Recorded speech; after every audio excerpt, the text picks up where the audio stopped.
La orilla del miedo, donde tus historias hayan vida.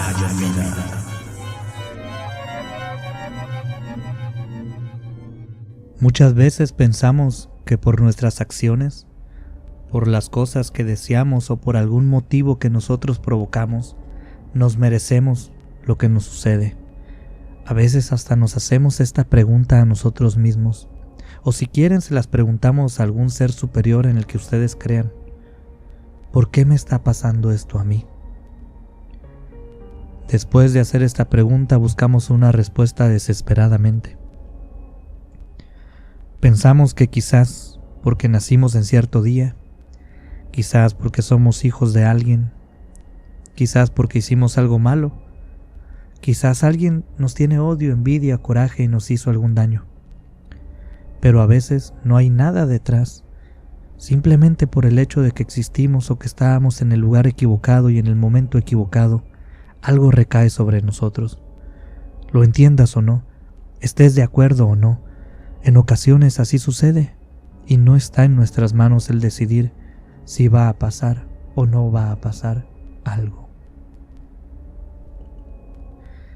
Ese fue exactamente el caso que vivimos mi familia y yo.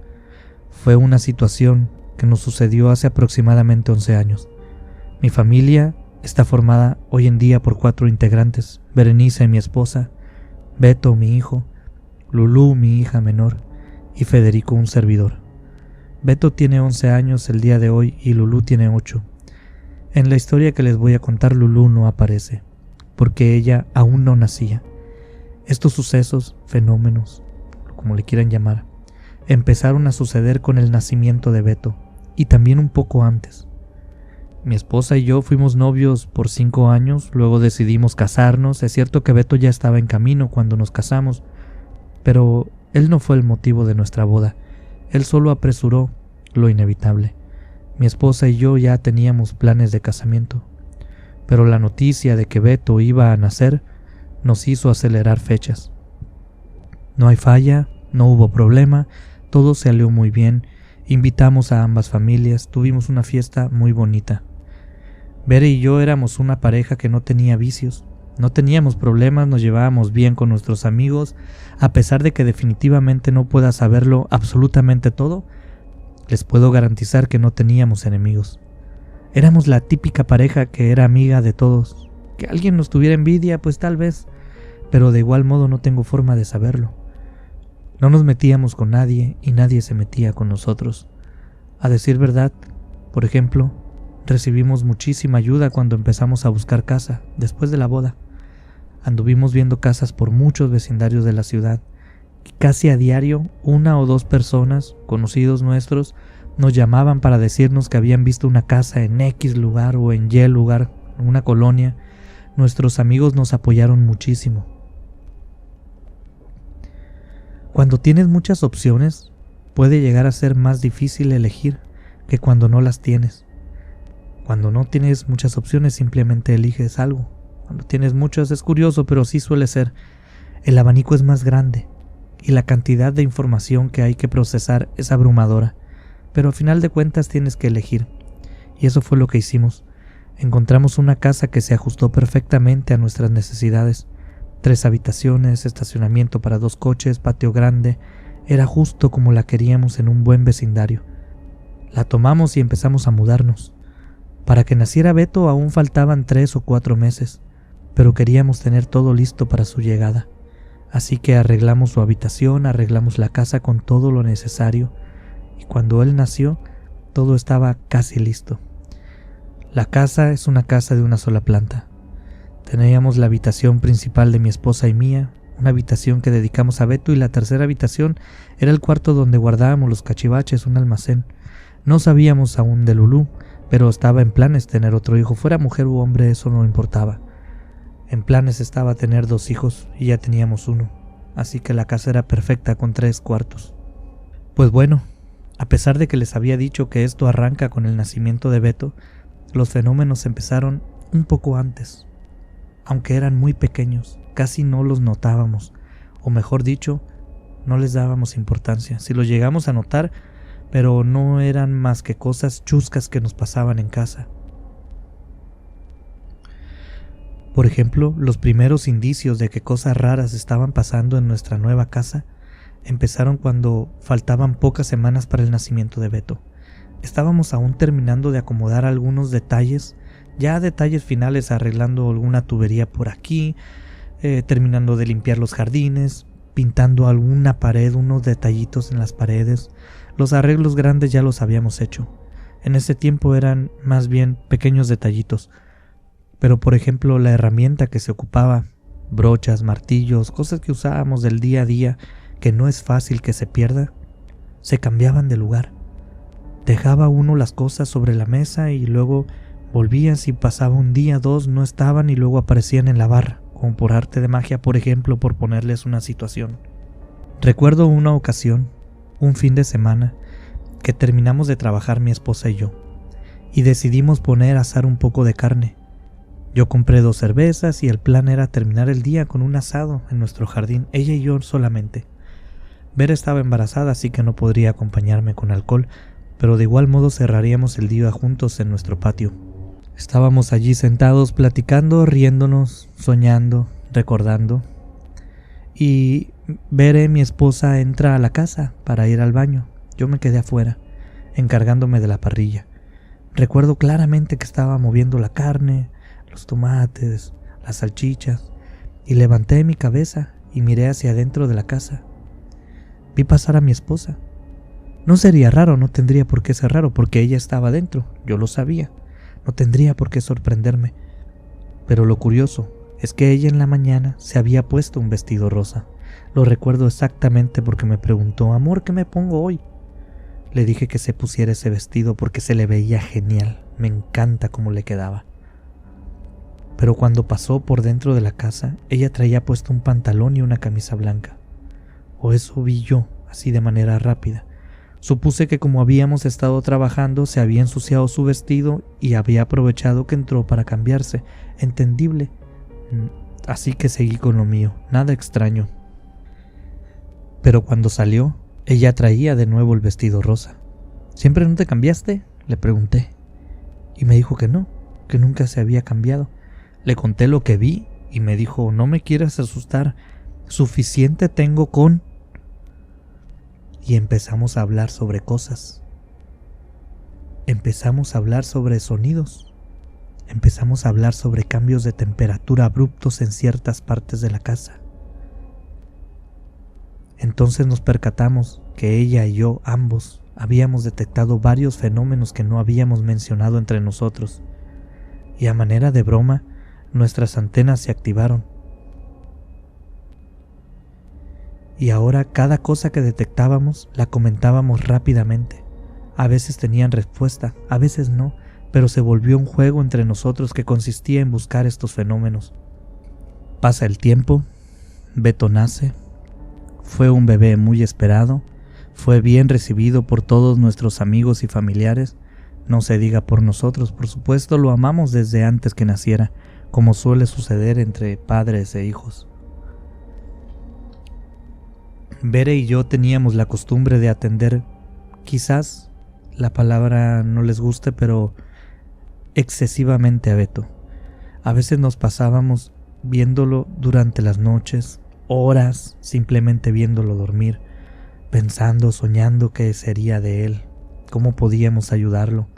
Yo tenía la costumbre de levantarme a verlo nomás por gusto. Me paraba en su puerta y lo observaba dormir. Había escuchado sobre una muerte de cuna, había escuchado sobre miles de accidentes que le pueden pasar a un bebé. Me paraba en su puerta y lo observaba dormir, así nomás. Sentía que le podían pasar cosas estando solo y yo no iba a estar y él no podía defenderse, así que intentaba estar al pendiente de él la mayor cantidad de tiempo posible. Recuerdo una noche en que iba camino a la habitación de Beto y claramente escuché una voz dentro del cuarto, una voz masculina, gruesa, pero no pude entender qué estaba diciendo. Justo después de aquella voz, escuché como Beto se rió. La característica risa de un bebé, la escuché y era de mi hijo, la conocía. Parecía que se estaba comunicando con alguien. Me asusté muchísimo porque cuando yo me desperté, mi esposa estaba dormida a un lado mío. No podía ser ella. y cualquier otra posibilidad definitivamente era inaceptable. Entré rápidamente al cuarto de Beto, encendí la luz y por supuesto que no vi a nadie más que a Beto en su cuna, despierto, moviéndose, riéndose un poco. Pero había algo extraño. Había un muñeco dentro de su cuna. Mi esposa y yo acostumbramos quitarle todo cuando se va a dormir, no lo dejamos dormir con nada que lo distraiga, para que aprenda a descansar. Entonces ese muñeco en la cuna no era normal. Yo revisé las ventanas, revisé la casa, pero no encontré a nadie, no pude encontrar a nadie. A veces, durante la noche, me despertaban el sonido de pasos de alguien que caminaba por el pasillo que está afuera de mi habitación. Me levantaba primero yo solo, asustado, pero no lograba ver a nadie. Bere notó este comportamiento y ella después se levantaba conmigo. No sabemos si ella no se había dado cuenta o era simplemente una idea que yo sembré en su mente, pero al paso de los días ella también empezó a escuchar los famosos pasos. Una noche nos levantamos y empezamos a recorrer la casa. Este sonido de los pasos había empezado a molestarnos. Era demasiado recurrente, demasiado cansado no saber si alguien se había metido a nuestra casa o no. Nosotros teníamos que levantarnos, no podíamos simplemente decir, a lo mejor alguien entró. Nos teníamos que levantar y revisar la casa. Bere había tenido un mal día, uno de esos días pesados. Estoy seguro que ustedes han pasado por alguno. Y recuerdo que gritó, ¿cómo te encanta jodernos las noches? Vete y no molestes, o por lo menos no nos despiertes. Ella me volteó a ver, y recuerdo que yo tenía una cara como preguntando qué acababa de suceder. Ella se disculpó y me dijo, dicen que los fantasmas se van si los maltratas. Nos reímos un poco, nos abrazamos y nos fuimos a dormir. Pero las cosas empezaron a intensificarse, todo lo contrario del efecto esperado.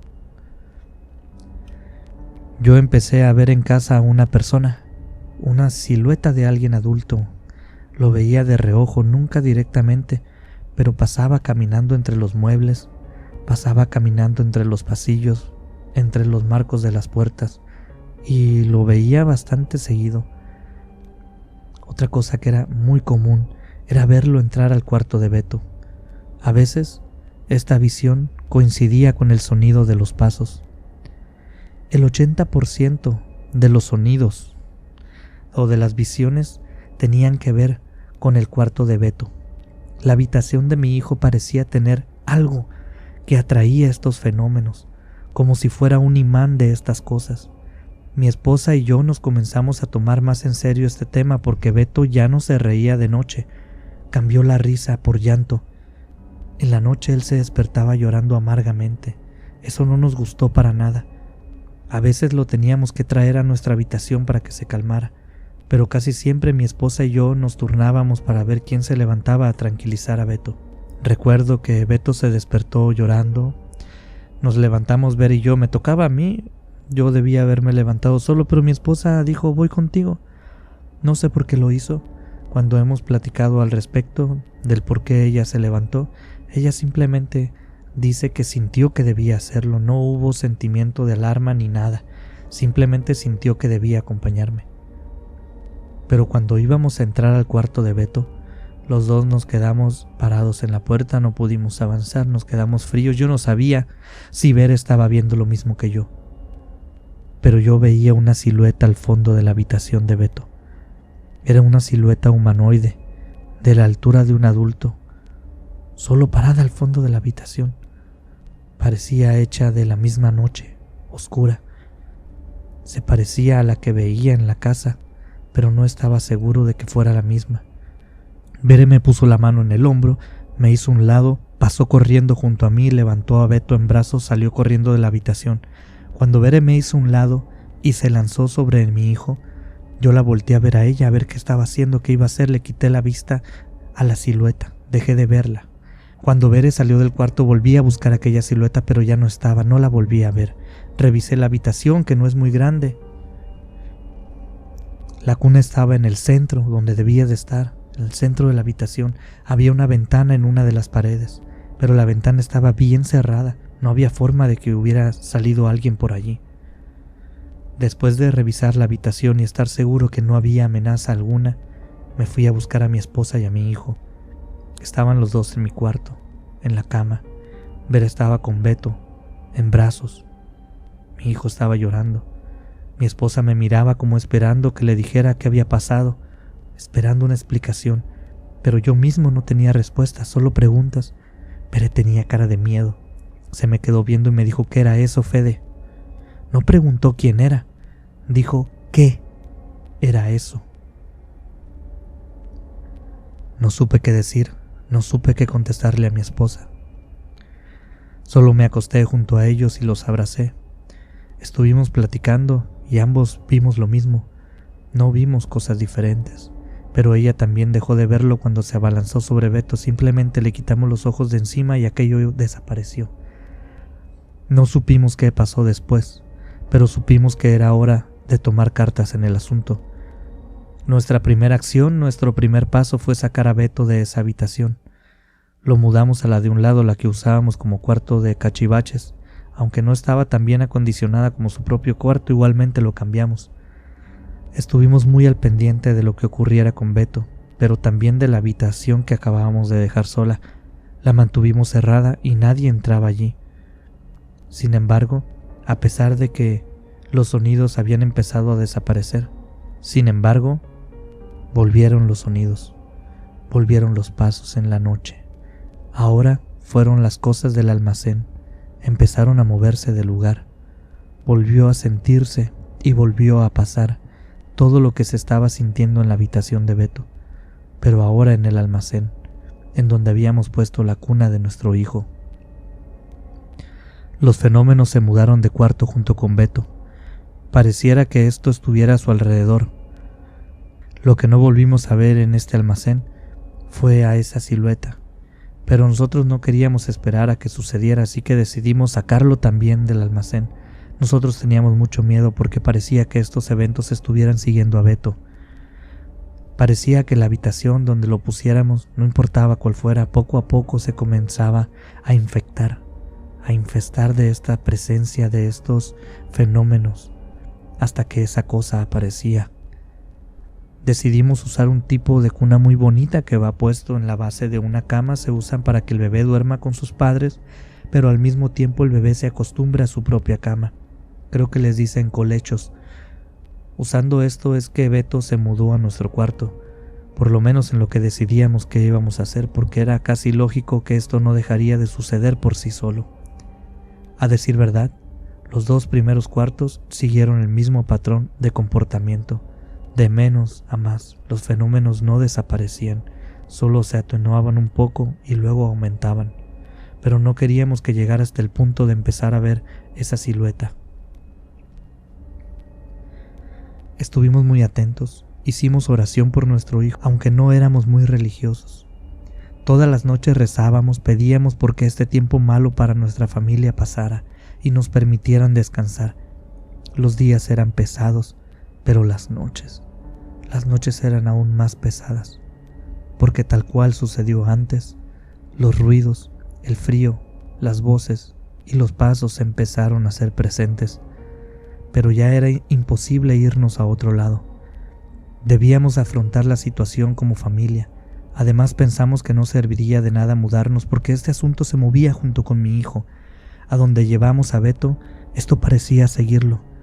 A veces nos despertábamos y Beto estaba despierto agitando sus manitas hacia un rincón del cuarto. Pareciera que él estaba viendo a alguien o que alguien le estaba haciendo señas. Pero nosotros no podíamos ver nada. Hasta esa ocasión. La ocasión en que ya estábamos dormidos, durante la madrugada, no sé qué hora era. Bere me despertó y me dijo con voz muy bajita: «Dime si lo ves». Puso sus manos sobre mi cabeza y la giró lentamente.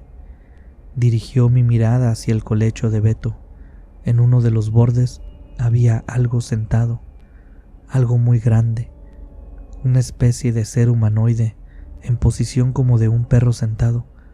sus piernas a los lados dobladas sobre las rodillas y sus manos apoyadas en el centro, pero totalmente oscuro, como si estuviera hecho de sombras. Estoy seguro que era la silueta que habíamos visto antes, pero estaba sentada en ese borde, rompiendo toda lógica de la física, porque el colecho debió haber cedido ante alguien de ese tamaño, con ese peso. Pero allí estaba, yo lo estaba viendo. Parecía que se le quedaba viendo a mi hijo. Me saqué un susto de 1000 demonios cuando vi eso. Me giré lentamente para ver a Bere y mi esposa estaba llorando, en silencio también. No me había dado cuenta, pero su mano agarraba mi brazo y había empezado a lastimarme, me estaba apretando muy fuerte. Recuerdo que ella cerró los ojos. Yo estiré un brazo y toqué a Beto, sin voltear a ver de nuevo hacia la silueta. Me daba demasiado miedo, no podía hacerlo. Jalé a mi hijo hacia mí, lentamente. Lo puse entre Bere y yo. Rezamos toda la noche juntos. El sueño ya no nos pudo vencer. Así duramos hasta la mañana. Beto ni se dio cuenta de que esto sucedió. ¿A qué hora se fue esa silueta? No lo sé. Solo en algún punto de la mañana yo volteé y ya no estaba. En los siguientes días acudimos a una iglesia que está cerca de la casa. Platicamos con el sacerdote, le contamos todo. Personalmente me cayó muy mal porque se puso a reclamarnos que porque no asistíamos a esa iglesia, que porque no éramos muy creyentes. Nos dijo cosas como nomás cuando ocupan cosas se acercan a la iglesia. Un carácter muy pesado. Yo recuerdo que pensé, ¿qué tipo de sacerdote es este que no le da por ayudar a su prójimo? Pero me tragué mi orgullo y casi le firmé con sangre que si nos ayudaba, iría regularmente a la iglesia. La cosa es que después de rogarle mucho, él quedó de irnos a visitar, sí, quedó de analizar nuestro caso, pero no nos dio fecha. Supusimos que nos estaba poniendo a prueba, así que le entramos con todo. Empezamos a ir a misas. Sí estábamos afiliados, por decirlo de algún modo, a esta religión, pero no la practicábamos. Pues eso cambió. Empezamos a ir a la iglesia, empezamos a inmiscuirnos activamente en estos temas e hicimos algunos contactos, amistades. Pues no me lo van a creer, pero el solo hecho de entrar a todas estas actividades redujeron significativamente lo que pasaba en mi casa. Quizás habrían pasado 2 meses cuando el padre decidió abordarnos para retomar el tema de la ayuda que le habíamos solicitado. Fue a nuestra casa, la miró, la bendijo, nos pidió permiso para usarla como lugar para hacer un círculo de oración. Vinieron muchas personas, estuvieron orando en nuestra casa. Los fenómenos desaparecieron poco a poco. Y hasta el día de hoy somos muy activos en toda la cuestión esta eclesiástica. No sé si tendría que ver o no, pero a nosotros nos funcionó. Nosotros como pareja y nuestros hijos acudimos a los diferentes grupos de la iglesia. Nos mantiene tranquilos y en su tiempo nos ayudó mucho. Siempre me permanece la duda, ¿qué pasará si dejamos de ir? ¿Esa silueta volvería? ¿Esa silueta se habrá ido o solo se habrá apaciguado? E igual que lo hacía cuando Beto era un bebé, ¿seguirá acechándonos en la oscuridad? No lo sé. Solo sé que a veces, cuando estoy dormido en mi habitación, el silencio me despierta.